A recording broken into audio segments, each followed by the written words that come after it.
నేను చెప్పింది వినకపోతే మ్యాన్ హ్యాండిలింగ్ కూడా ఉంటుంది. వాట్? ముందు నేను చెప్పేది విను.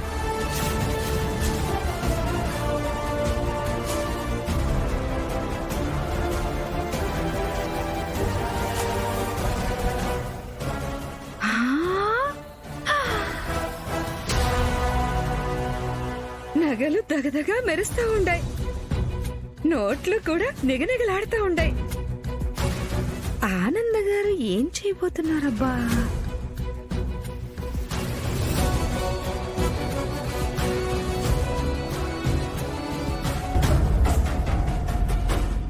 ఎందుకు ఈ నగదు ప్రదర్శన? నువ్వీ ఇంట్లో ఎంతకాలం ఉన్నా నీకేం రాదు.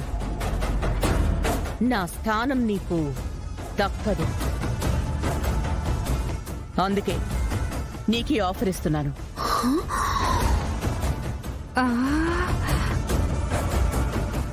ఎటన్నా దూరంగా పోయి ప్రశాంతంగా బ్రతుకు. శాశ్వతంగా నా ఇంటిని, నా మనుషుల్ని, అందర్నీ వదిలేయ్. నువ్వు సంసారం చెయ్యడానికి రాలేదు, సంసారాల్ని చెడగొట్టడానికి వచ్చావు. కాపురం చేయడానికి కాదు, కాపురాలు కోల్చడానికి వచ్చావు.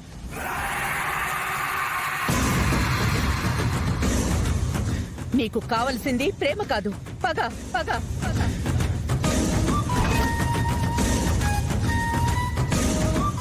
మమకారం కాదు, ప్రతీకారం.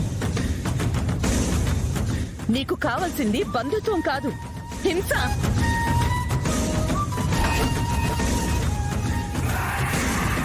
అనుబంధాలు కాదు, కలహాలు. నువ్వు అనుకున్నవి ఏవి జరగవు. కుటుంబాన్ని ముక్కలు చేస్తానన్నావు. ఉమ్మడి కుటుంబంలో ఊ అనే అక్షరాన్ని కూడా నువ్వు చెరపలేవు. సో జరగని వాటి గురించి ఆశలు, నెరవేరని వాటి గురించి కలను ఎందుకంటావు? తీసుకుని పో. చచ్చేంత వరకు నువ్వు ఎంజాయ్ చేయొచ్చు.